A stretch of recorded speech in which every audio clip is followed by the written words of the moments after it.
Bonjour les amis et bienvenue aujourd'hui sur cette petite vidéo où je vais vous expliquer un petit peu pourquoi il faut venir ici à l'île Maurice, expatrier ici à l'île Maurice.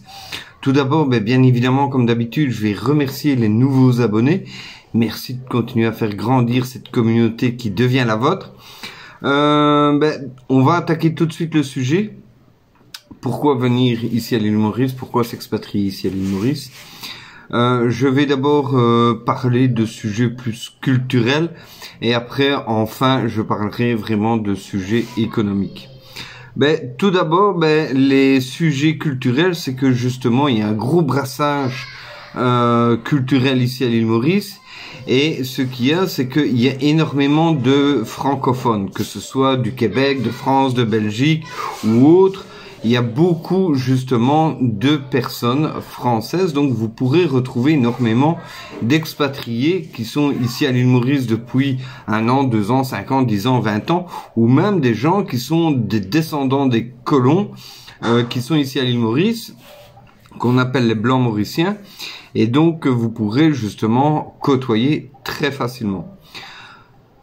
Le cadre de vie, je me permettrai pas de vous insulter en vous disant nous avons des cocotiers, du sable, du soleil, patati patata.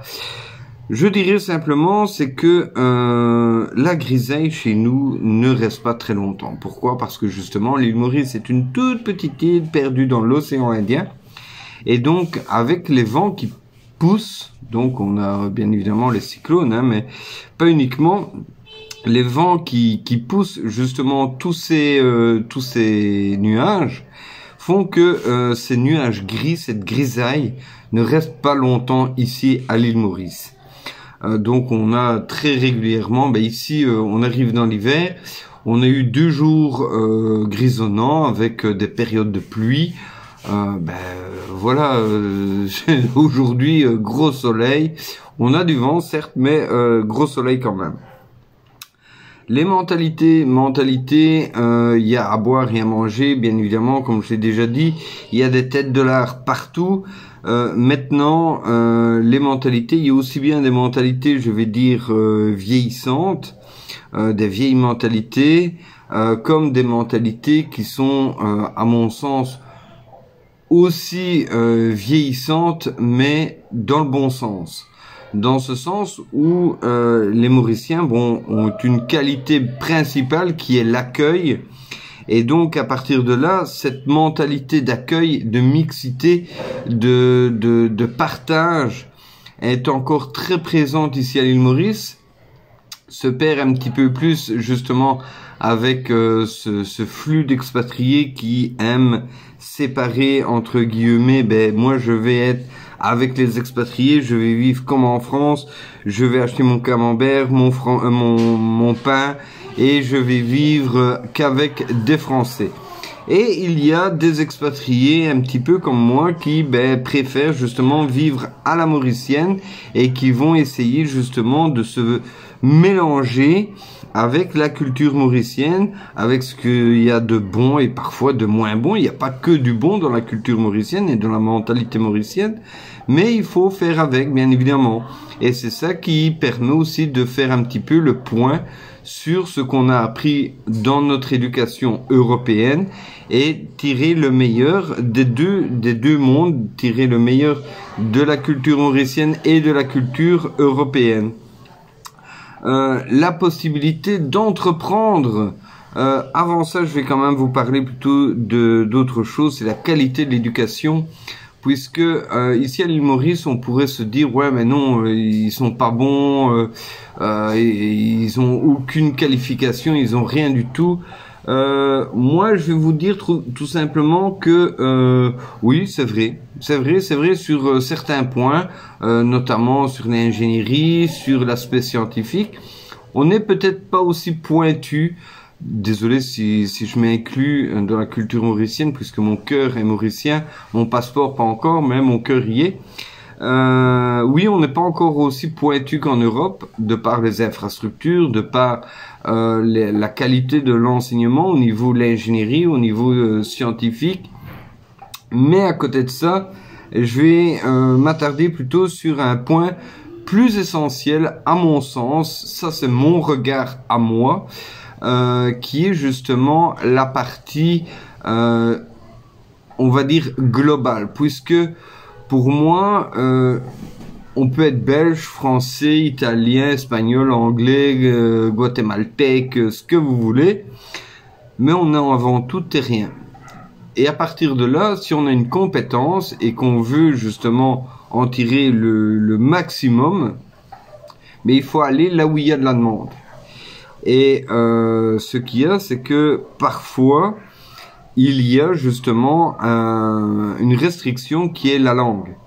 Si vous ne savez pas parler l'anglais et que vous êtes le meilleur laborantin du monde, mais que vous n'arrivez pas à trouver une place dans votre pays d'origine, que ce soit en France ou en Belgique, je vais pas parler le Québec parce que au Québec ils parlent l'anglais aussi. À partir de là, ben vous êtes coincé. Qu'est-ce que vous allez faire? Travailler chez Uber, chez Pizza Hut, chez McDonald's?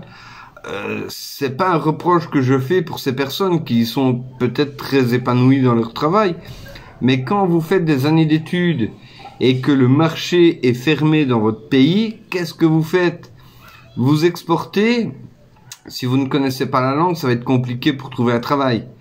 Donc à partir de là, ben, ça c'est déjà un gros problème.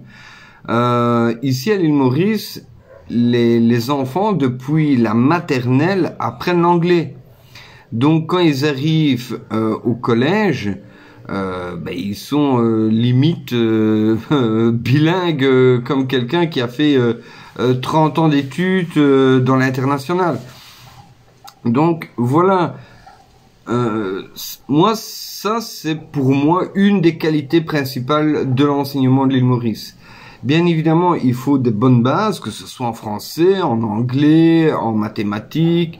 Ben ici à l'île Maurice, ils apprennent la littérature française, la littérature anglaise, ben les maths, les sciences aussi. Hein. Mes enfants apprennent la biologie, la physique, la chimie, etc. Mais peut-être qu'effectivement, ils n'ont pas cette qualité d'enseignement qu'on pourrait retrouver en Europe. Mais à côté de ça, un métier, ça s'apprend. Un métier, ça s'apprend. À partir du moment où on a les bases, on apprend réellement son métier une fois qu'on est dans le bain. Quand vous êtes dans une entreprise, si vous quittez cette entreprise-là pour rester dans le même domaine, mais dans une autre entreprise, ben certaines de vos qualités que vous avez acquises ne seront pas nécessairement utilisées ou utilisées de la même façon dans votre nouvelle entreprise. Et des qualités que vous aviez qui n'ont pas été mises en valeur ou pas utilisées dans l'entreprise où vous étiez, elles seront nécessaires dans cette nouvelle entreprise.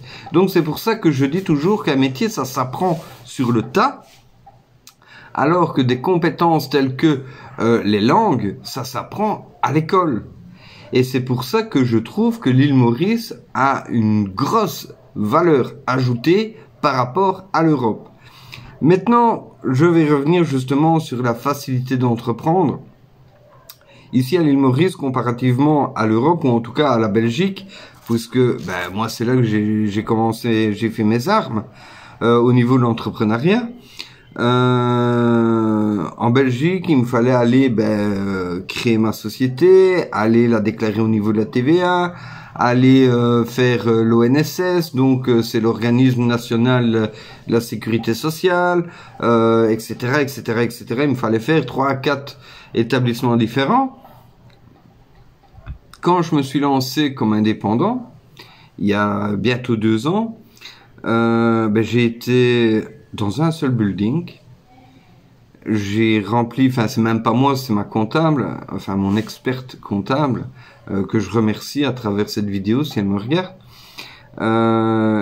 Mais sinon, vous allez dans un bâtiment, vous remplissez un formulaire d'une page avec votre nom, prénom, adresse, le numéro de compte qu'il faudrait ouvrir bien évidemment, le statut entre guillemets, le nom de la société, qu'est-ce que vous allez faire dans cette société-là. Si vous êtes indépendant ou si vous êtes une compagnie proprement dite. Si vous êtes indépendant, c'est 200-300 roupies pour vous lancer. Si c'est une compagnie, ben c'est peut-être, je sais pas moi, 1000 ou 2000 roupies, je sais pas. Et après c'est tout, il y a plus rien, tout est fait. Tout est fait, vous pouvez commencer à travailler en sortant du bâtiment. Donc ça c'est même pas un problème. Maintenant, ce qu'il y a, c'est que ici à l'île Maurice, beaucoup de gens se lancent dans plein de domaines différents. Il y a beaucoup d'expatriés qui viennent ici à Maurice pour 15 jours, finalement restent 6 mois, en rallongeant entre guillemets à chaque fois leur séjour, et après ne partent plus. Pourquoi? Parce qu'ils se sont rendus compte que ils voulaient tout simplement venir profiter. Ils voulaient faire une activité qui n'était pas disponible, et ils se sont dit pourquoi on va pas la proposer. Dans cet objet, justement, il y a un couple de Français qui est venu s'installer il y a 6-7 ans,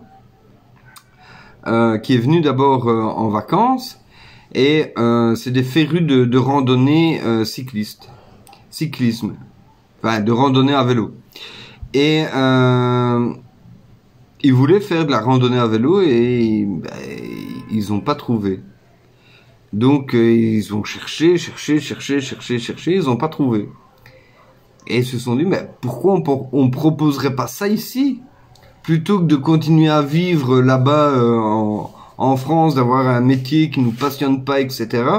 Est-ce qu'on pourrait pas vivre de notre loisir ici à l'île Maurice?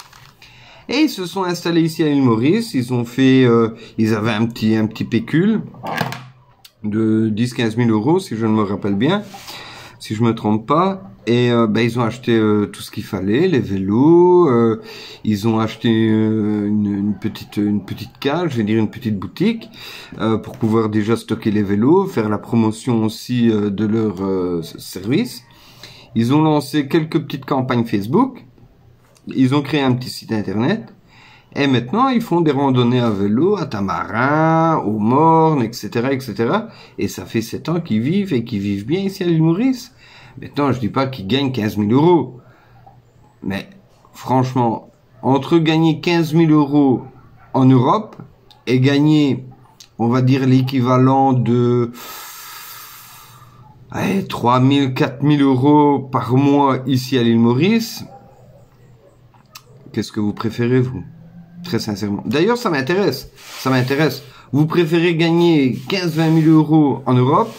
Ou est-ce que vous préférez gagner peut-être 10 fois moins, mais ici à l'île Maurice? N'hésitez pas à me laisser un petit commentaire pour savoir un petit peu ce que vous aimeriez. Si vous avez des projets, si vous avez des retours positifs ou moins positifs, n'hésitez pas, ça m'intéresse. J'aimerais bien avoir vos retours d'expérience. Donc voilà. Moi je vais m'arrêter là. C'était une petite vidéo pour vous expliquer un petit peu tout ça.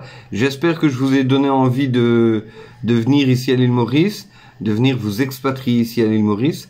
Juste un dernier truc, c'est que ici à l'île Maurice, nous on a 4 accords commerciaux pour nos fournitures avec la France, enfin l'Europe, les États-Unis, l'Inde et la Chine. Donc si on a un de nos fournisseurs qui essaye de nous couillonner sur le prix, il nous en reste 3. Et avant qu'il y en ait 3 qui essayent de nous couillonner et qu'il n'en reste plus qu'un et qu'on soit obligé de passer par lui, je pense que l'Europe, elle, sera déjà obligée depuis très longtemps, puisque elle n'a qu'un seul réel fournisseur, c'est les États-Unis. Donc à partir de là, je vous remercie, je vous dis à très bientôt. Plein de bisous et à la prochaine. Ciao, ciao.